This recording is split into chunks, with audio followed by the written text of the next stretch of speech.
this week's lesson, I want to talk about what role the arms play in the golf swing. And I want to get a little bit more into detail about how they work than I have in previous videos. So first thing I want to do is I want to liken the golf swing to a baseball swing again.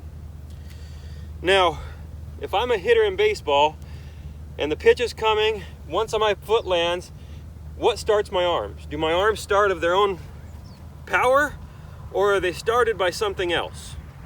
Well, hopefully they're started by something else. There'll be a lot more power in that move. And the thing that is actually starting them is the pivot of my body. So whether it be my chest turning or my hips turning, causing my chest to turn, I'm not really going to worry about that right now. The thing that I will say is that my arms are swinging because my chest is turning. So my chest actually drives my left arm forward, okay? Now there's a lot of power in that. My chest will drive my left arm forward, and then as my chest slows down, my left arm will spring off and accelerate. So what role does my right arm play in hitting a baseball? Now my right arm, it positions itself on the back of the bat, so as my chest turns my left arm, my right arm gets on the back of the bat, and it pushes and helps to accelerate the bat, the entire bat, at a fairly constant rate.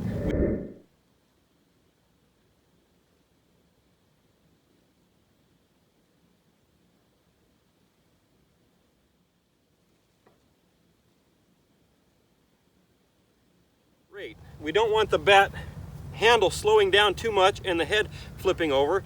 If we do, you're going to be hitting the ball foul a lot, or rolling over it, hitting ground balls. And we also don't want the handle accelerating too fast, because then you're dragging the head and you're going to be hitting a lot of pop-ups to right field or foul balls down the first baseline. Okay. How does that relate to golf? Well, hopefully we're using the same athletic motion to drive the golf club. So we swing it to the top. In transition, our chest, you can see my left arm and my chest are connected. So my chest is making my left arm go. And if we do it correctly, there's a lot of speed in that. Now here's the key. My arms have to be independent to swing on their own. If my arms are connected, they will never accelerate in the right way. So my arms have to be free to fire free when the time comes. Now physics will dictate that, it won't be me. It'll all depend on how much and how long your chest can continue to accelerate. Okay, now what's the right arm's role in this swing?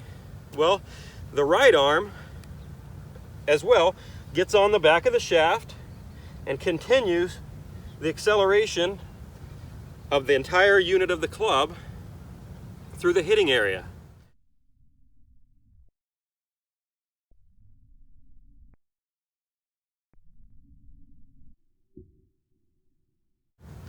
So we don't want the handle to come to a stop and flip over, and we don't want to keep the handle going too fast.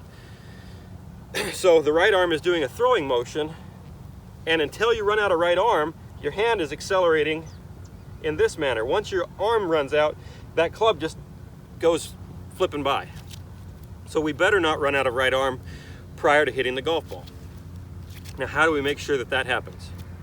Well, the key is in the way we pivot. So what has to happen is as I'm coming down, my left shoulder has to work up and back, and my right shoulder has to work down and forward, which allows me to have a short right arm here at impact.